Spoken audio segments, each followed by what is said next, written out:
Já ouviu a voz de Deus hoje? Que tal ler a Bíblia antes de dormir? Eu sou o pastor Vitor Soares e é muito bom chegar até você para mais esse momento devocional. Estamos estudando o Evangelho de Lucas e chegamos hoje no capítulo 13.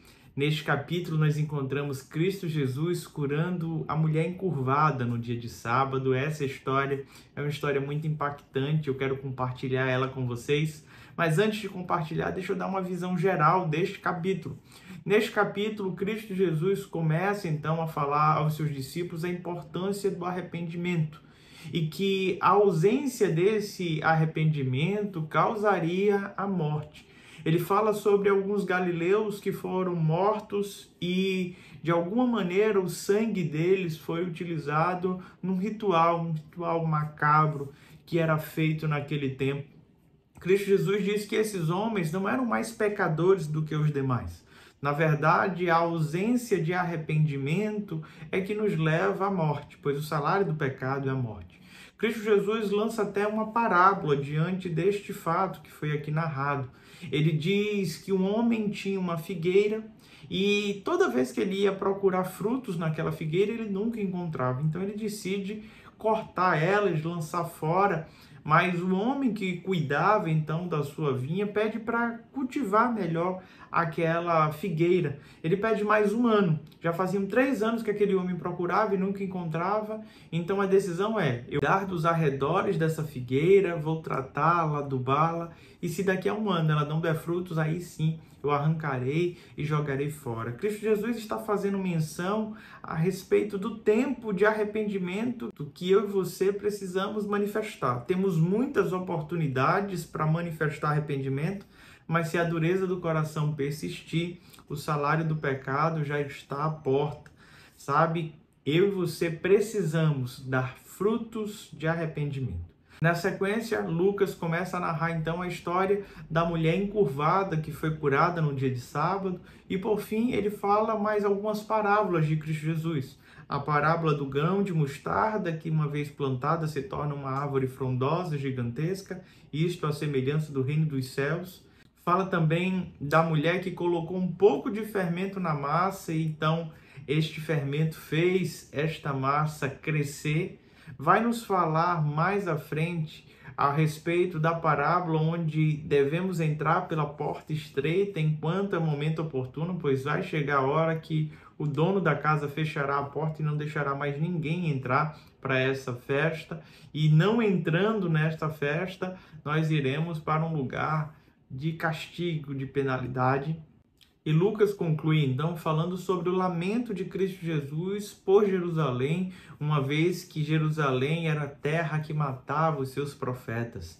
Herodes queria matar Jesus e Jesus dá uma ordem dizendo que era necessário ele ainda expulsar alguns demônios, curar pessoas, que precisaria de 2 dias e no 3º dia então ele estaria pronto. E dizem então que não é justo um profeta morrer fora de Jerusalém, uma vez que Jerusalém é aquela terra que mata os seus profetas e assim Cristo Jesus lamenta por essa terra.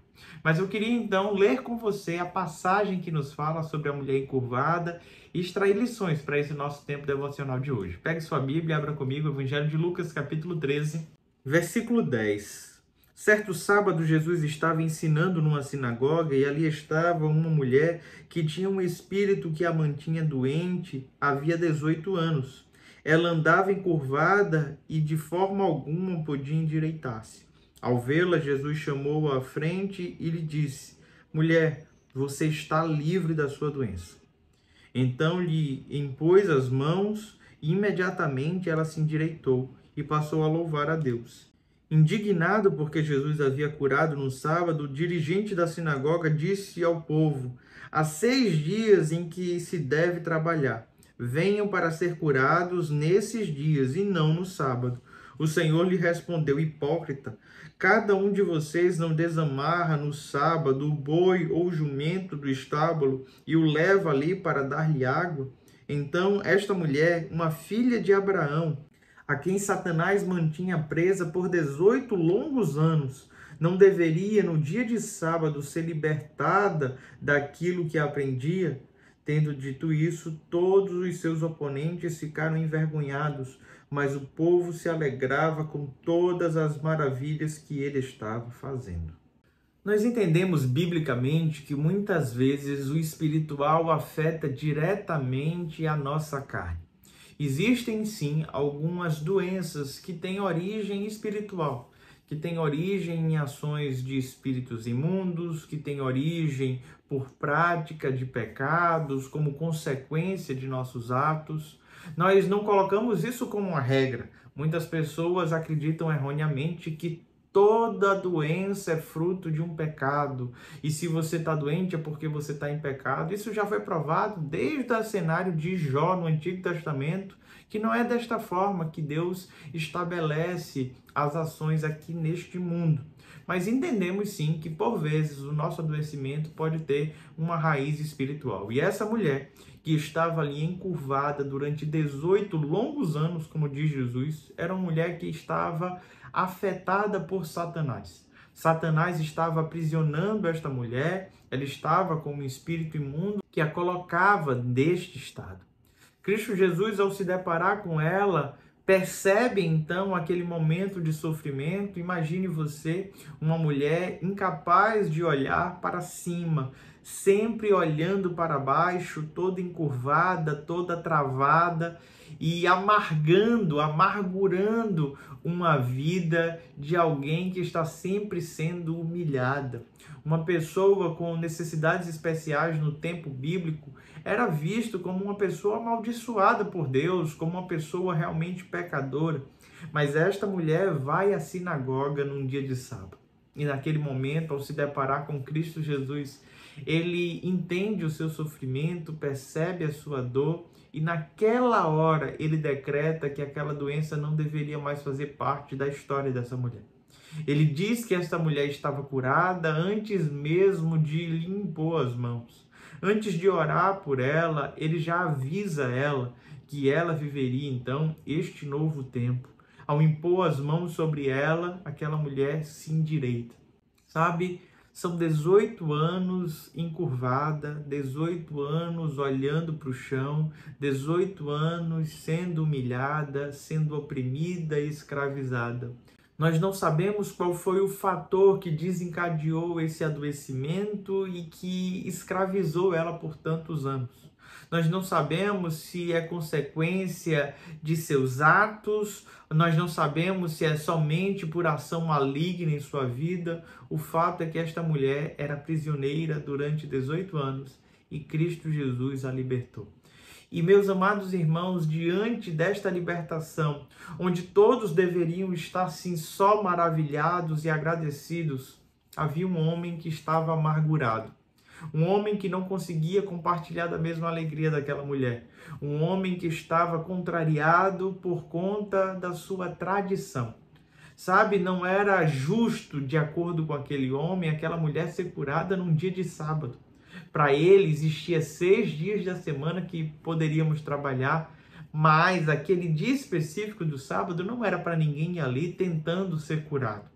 Aquele homem estava tão errado, ele estava tão preso em sua religiosidade, em sua tradição, que ele não conseguia perceber a alegria da salvação sendo manifesta na vida daquela mulher. Um líder de sinagoga, um principal de sinagoga, não era um erudito, não era um fariseu, um leitor pleno, um escriba. Na verdade, era um homem responsável por cuidar da sinagoga, um trabalho de zeladoria. Ele sempre era respeitado por fazer esse trabalho, mas aquele homem está tão indignado naquele dia. Ele entende que a métrica que estava acontecendo ali não era propícia. E é necessário, então, que Cristo Jesus exponha toda a hipocrisia. Ele diz: vocês não desamarram os animais de vocês para beberem água num dia de sábado? Como é que eu pego uma filha de Abraão, mostrando que aquela mulher era filha da promessa, e que estava sendo escravizada por Satanás, e eu não ofereço a ela libertação? Sabe, o que o Senhor tem para nos ensinar com essa história no dia de hoje é que a nossa religiosidade não pode limitar a ação de Deus. Deus sempre vai transcender transcender as tradições, transcender aquilo que eu e você pensamos a respeito dele. Ele não pode ser emoldurado, ele não pode ser encaixotado, ele transcende todas as coisas. Cristo Jesus vai e opera o milagre naquela mulher da mesma forma que ele opera nos nossos dias. Não existe nada demasiadamente difícil ou impossível para o Senhor. Aquela mulher estava agora livre para olhar para o céu. Uma mulher escravizada a olhar para os seus próprios pés, a olhar o seu próprio umbigo, a viver uma vida de alguém que está ali somente contemplando o chão, como alguém que está rastejando. Agora ela consegue erguer a sua cabeça, olhar os céus, e o texto diz que imediatamente ela começa a louvar a Deus. Ela começa a adorar a Deus. Aquele adoecimento impedia esta mulher de ter íntima comunhão com o Senhor, de adorar verdadeiramente a Deus. Somente a partir deste milagre ela fica livre disso. A minha oração no dia de hoje é que toda barreira que te impeça de adorar caia por terra agora. E que você possa elevar os seus olhos aos céus e dar glória a Deus. Não importa quanto tempo você sofra, não importa quanto tempo você se sinta escravizado ou escravizada, Cristo Jesus pode nesta hora te libertar e oferecer cura. Vamos orar ao Senhor? Ó Deus, muito obrigado, Pai. Muito obrigado porque o Senhor sempre nos surpreende. O Senhor não está preso a um modus operandi, mas o Senhor pode agir da maneira como o Senhor quiser. É por isso que eu te peço, Pai, nessa hora, no nome de Jesus, efetua, Pai, os teus milagres sobre nossa vida. Traz libertação, traz cura, que o teu povo seja livre para te adorar e que nenhuma religiosidade ou tradicionalismo venha nos impedir, Pai, de nos alegrarmos com as bênçãos que o Senhor tem derramado. Ó Deus, queremos viver os teus milagres. É no nome de Jesus que te oramos. Amém.